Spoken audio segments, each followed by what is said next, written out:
शामी को अपने कमरे में आयला के साथ देख लिया तो वो ये मंज़र हरगिज़ बर्दाश्त नहीं करेगा और ऐसे गलतफहमी की वजह से दोनों का रिश्ता हमेशा के लिए ख़त्म हो सकता है। शामी भी रेमला की बातों में आ जाता है और बगैर कुछ सोचे समझे इनके कमरे में फ़ोन छे जाता है।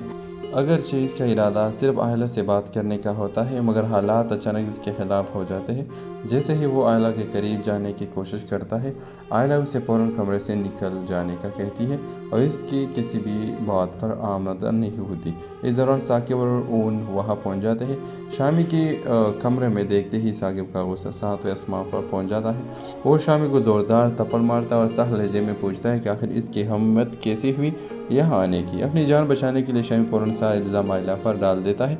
वो झूठ बोलते हुए कहता है कि आयला ने खुद उसे बुलाया था क्योंकि वो इसे एक ज़रूरी बात करनी चाहती थी जो फ़ोन पर नहीं हो सकी। सुनते ही साकिब का गुस्सा आयला की तरफ मुड़ जाता है, लेकिन आयला फ़ौरन इस इल्ज़ाम की तरदीद करती है और कहती है कि शामी सरासर झूठ बोल रहा है। इस लम्हे ओन आयला के हक़ में खड़ा हो जाता है।